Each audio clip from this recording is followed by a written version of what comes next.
Hey guys, Claire here, and in today's video, we're going to talk about the latest royal scandal when it comes to Queen Consort Camilla.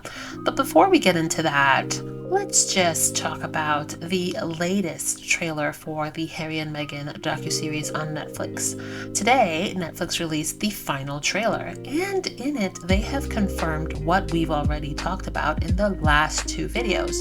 In my last two videos, I discussed my thoughts on volumes 1 and volumes 2, and also shared some screenshots of the viewership information from across the world, different countries. Some of the naysayers came into my comment section and what are you talking about? People are just hate watching, or like a million and one different ways to try to discredit the success of the series. But the odd thing is, the first batch of viewership hours was, I believe, like 80 something million hours viewed.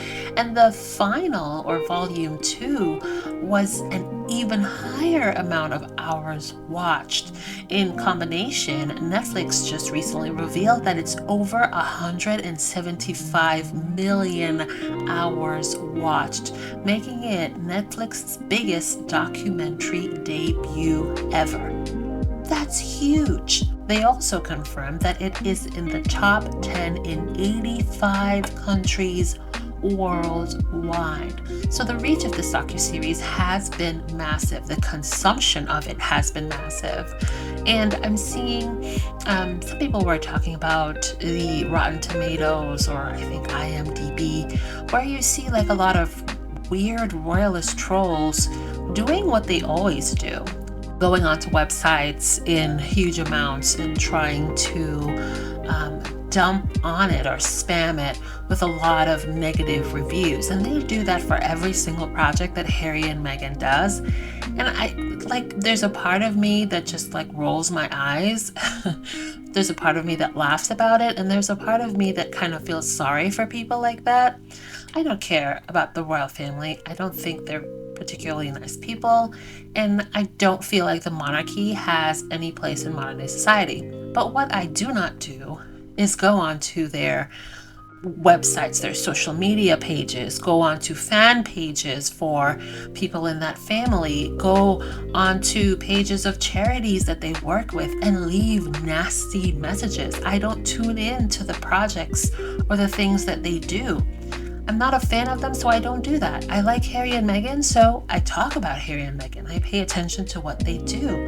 There is something so sad and creepy about people dedicating so much time and effort to stalk and harass anyone who talks about Harry and Meghan or works with Harry and Meghan. It's insane.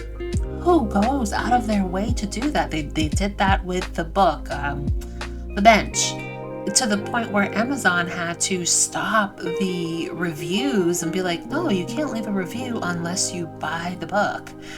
And even when they're doing that, that doesn't take away from the success of those projects. I mean, The Bench was a New York Times bestseller. So you can spend all your days, going on different websites and leaving your nasty views. But that's really not going to change anything. They did the same thing for archetypes, going onto Spotify and listening every single week like a fan, and then leaving poor ratings. And even with that, the ratings were still very high. I mean, it still won a People's Choice Award. It toppled Joe Rogan's podcast, which is one of the biggest contenders there is. So I don't understand the need for these people to do that, but haters gonna hate, I suppose. I don't know, it's just weird to me. A lot of people who are watching this series are saying, you know what, I'm not a fan of royals, and I'm really not that invested one way or another, but I understand what they went through, and I can see the toxicity within the media. I can see the lack of support from the family, and you know what? I don't blame them. I would leave too.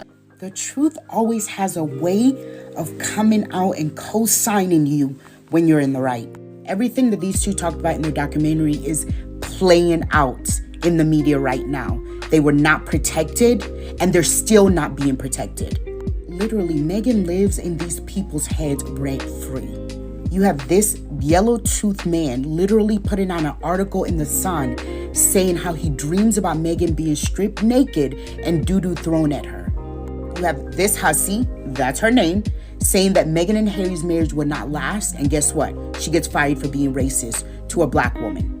This washed-up lady speaks for herself all over the internet, being a troll to a woman who looks 30 years younger than her, and I think that's why she's mad.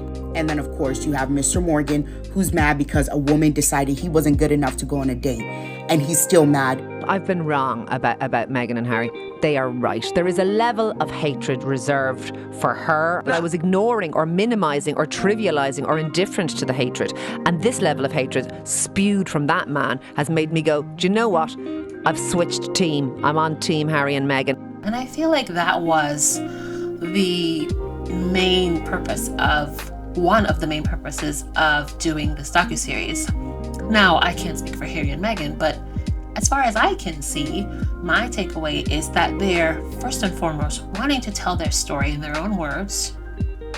So it can't be bent and twisted, and we know how the tabloids work, but this time it's a huge platform to tell their story in a way that they wanted to. But also, I feel like one of the purposes of the documentary was for people to really pause and take note of the information that they consume when it comes to the royal family, when it comes to Harry and Meghan. What is the source of the information that you are consuming? And 9 times out of 10, if it's from Britain, if it's negative, if it's about Harry and Meghan, the source is almost always one of the tabloids of the UK. And a lot of people are making that clear distinction. Let me tell you, I believe every word that Meghan and Harry said in that documentary. Every single word. In fact, they were too nice.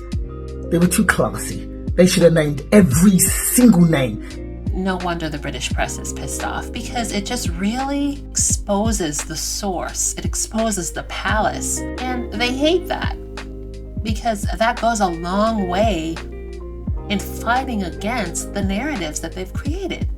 Because if people are quick to take pause and be like, well, you know, it's coming from this place, so 9 times out of 10, it's probably just a twist. It's probably misinformation. And that's, I feel like, as far as I can see, has been a very effective way of trying to turn the table. I don't think Harry and Meghan are trying to say, well, you know, we're going to put this out and everybody's going to love us. No, that's not how it's going to work. This is far more intentional, and it plays into the long game. So now, let's get into Camilla. Camilla, well, it's been one PR disaster after the next when it comes to Camilla. Let's not forget, was it a couple weeks ago? There was the PR disaster of her holding up that little black girl's hand as if it was just not something that she cared to touch. I don't know, to me it looked really bad, and I'm not the only one. There's a lot of people who are looking at it and they're like, what in the world? Now, of course, you know, the palace sources, aka royal reporters, said that, oh, she was looking at her sleeve or a bracelet or something. You know, 1,000,001 excuses as to why she was holding this little black girl's hand in the way that she was. And it's interesting enough because we don't see her holding up the hands of any other little kids in that way. You know, and then there was like another video showing her interacting with another little black girl. And as soon as the camera, the flash went off, and she's sort of like, her hands were hovering around like, oh, okay, did you get the shot? Did you get it? Okay, good. So I can stop touching her now. It was just, it was really bad. Then we had the Susan Hussey, Ngozi Filoni incident at Buckingham Palace at one of Camilla's events. I did a video on that, so I'm not going to go into the meat and bones of it. I'm going to try to link it somewhere on the screen. But that was another very racially charged side-eye type of incident that centered around Camilla. Now, this time around, the UK press, the tabloids, I don't know, sometimes I feel like they are the mouthpiece of the palace, but sometimes I feel like the way they try to take jabs at Harry and Meghan ends up exposing certain things about the royal family that I'm sure they probably don't want to get exposed. You have people like one of the Daily Mail writers boasting and saying, oh, well, Queen Camilla hosted a party with some of the, elite, take that, Meghan. And they named names. And two of the names are very misogynistic, abusive men within the British media who have taken potshots at Meghan on a regular basis, and that would be Piers Morgan and Jeremy Clarkson. I believe it's Clarkson. I remember him from Top Gear, but when I heard about, him having his sort of very racist viewpoints and attitudes towards people of color and what ultimately happened for him to be fired from Top Gear, I was like, oh, okay, so he's one of those. They had a party, which Camilla hosted, and then Jeremy decided to go on one of the most vile rants about Meghan. And I'm sure you all know exactly what he said and the reference to Game of Thrones. I'm not going to go into it because it really disgusts me.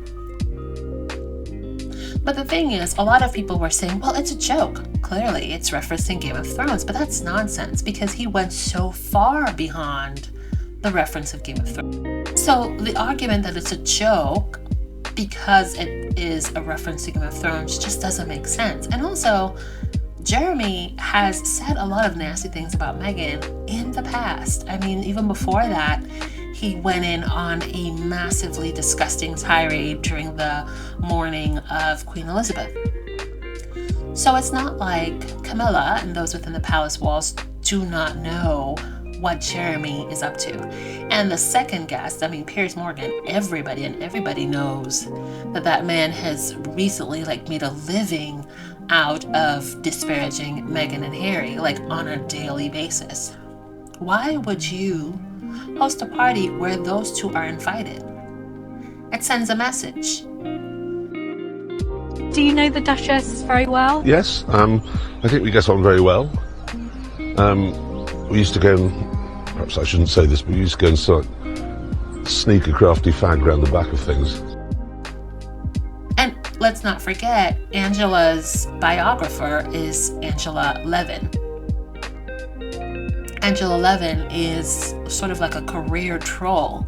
I feel like every single day she's on Twitter coming up with far-fetched conspiracy theories and just saying some of the most racist-ish when it comes to Meghan. Every few months you'll see her trending, and even sometimes right-wing journalists in the UK press have called her out for her a crusade of hatred towards Meghan and her weird, creepy obsession with Harry. So Camilla has gone out of her way to surround herself with those types of people. And Charles has not said a thing, because if he had, I don't doubt that she would have not made it so abundantly clear the people that you're having these sort of close relationships with. Remember, Charles has spent a lot of time, money, and effort trying to rehabilitate her reputation. And in all the years, we've never seen her openly hanging out with these types of people who can be even remotely controversial. Now, QE is in the ground and she's queen consort. She's just letting that inner heart or lack thereof shine through. And it is most certainly a message to me, or in my estimation, it's a message to Harry and Meghan. And I don't think that Charles has said anything. He's probably encouraged her in that. Right? All of a sudden, you're out here being so openly friendly with people who attack your stepson and daughter-in-law every day. So the Sun published the article, and I don't think that they expected the backlash to be so strong and so swift, and they're really trying to ride out the storm. But wow, oh wow, it has taken up so much oxygen over the past few days, and it has been discussed globally. Like, I've seen press from Africa, I've seen press from India, I've seen press from Germany. I'm in the US, so I've seen a lot of press about it on social media, in like mainstream media. It's being talked about, and a lot of people are saying, clearly, Camilla is sending a message. Camilla is revealing who she really is, and she's also revealing or backing up exactly what Harry and Meghan has said in the docuseries. There is a lack of support coming from the family, and not only a lack of support, there is a concerted effort to attack Harry and Meghan using people in the press. I mean, it really didn't take long for them to show themselves. And the oddest thing is that Camilla is a patron of that's dedicated to women who are abused. Meghan is getting abused day in and day out in the press. Not one word. Not only do you say not one word over all of these years, you openly party with the people who abuse her? And then when it's called out, silence. And people are taking note. So as I've said before, every time the palace or those within Britain try to go ham on Meghan, it hurts because I can't imagine how it feels for Meghan. But I don't doubt that she's strong and she's going to weather that storm. But one of the key takeaways, or one of the things in my mind that this deranged, hounding attacks, it exposes them for who they are. And in the long run, that only makes it worse for them. This world is very different to the world of Queen Elizabeth, like when she was her coronation. It's a very different world. And with each passing decade, more and more people are no longer enchanted with the idea of royalty. And Charles has always said, he wants to modernize the monarchy, but so far it's business as usual. And not only just business as usual, he is being so petty that it overrides whatever work they're doing. The decision that he makes to lash out at Harry and Meghan, him, William, Camilla, Kate, they can't hide it anymore. The mask is slipping. Harry and Meghan are far more understood and loved by the younger generation. How do you expect that monarchy to survive when you can't capture the hearts of the future? How do you expect it to survive when almost everything you do is in this weird one-sided competition, this weird one-sided need to attack and lash out? They're doing themselves a disservice. Good for them. They couldn't even wait a week. So like I said, as tough as it is to experience as a spectator these waves of attack, and you know it always comes in waves, especially when Harry and Meghan are out and about doing things, working on projects. But they're tough, and they've got each other, and they have a really great support of friends and family. So they'll be fine. But what we're seeing from Camilla in the span of 2 months, there are 3 incidences when it comes to racism and misogyny, and her attitude and lack of response is very telling. There's a lot of people who have been calling it out. I've even seen one of the shows in Canada where the ladies just basically said it. They're like, this is insane. It's deranged and clearly calculated. And it continues to happen because the powers that be wants it to happen. This documentary that has just come out and everyone's been glued to about this harassment that led her to have suicidal thoughts. And then Jeremy writes an essay doing the exact thing that they are highlighting in the documentary. It's like you're proving her point. She's not a dictator. Yeah. She was the cause of genocide. Yeah. She didn't enslave my ancestors like the royal family did. It reeks of something else, and the fact that it's allowed to happen means that there's powers at play that are allowing it to happen. Yes, absolutely. It's Interesting you mentioned that, Tracy, because Camilla, the Queen consort, had a holiday party. And guess who was at the holiday party? No. Jeremy? After this or before this? A few hours They're good before friends, the column aren't they? came out. She hosted a holiday party and he was there. So he writes this column. He had just come from Camilla's holiday party. To your point, powers that be, these people are supported by Harry and Meghan's mother-in-law, stepmother. So when they say in the documentary that they were sold out and betrayed by family members, again, this was just proven. Does it say, never mind Jeremy Clarkson, he's this older white man who's emboldened by whom? The most powerful family in this country. So this makes the royal family, again, look like trash. It's indefensible. So it is time to ask them, what behind closed doors were they doing to her? And doing to him? That's right. And doing to their children? What do you guys think? What are your thoughts? Oh, also, I've been seeing Camilla Parker Bowles is a bully and like other hashtags that has to do with Camilla and Jeremy and Piers. Like, it's been trending for days now. All of that work that Charles has done to rehabilitate her image just sort of trickling down the wayside. Love that for them. And where was Jeremy Clarkson on the day that this article was published? He was at lunch with her mother-in-law. Her mother-in-law, who is an advocate for victims of sexual violence and domestic violence against women. And what have the royal family said about this incident? Never complain, never explain. That's the royal mantra, right? Also happens to be exactly the type of ideology that prevents women from coming forward and speaking about their experiences. Just to reiterate, doesn't matter what you think about Meghan Markle. Doesn't matter what you think about any victim of misogynistic abuse. You call it out. No matter what your opinion on that person as an individual, you call it out and you seek for that kind of behaviour to stop. You do not invite it over for lunch. Thanks for watching. Don't forget to like and subscribe. Also, hit that notification bell.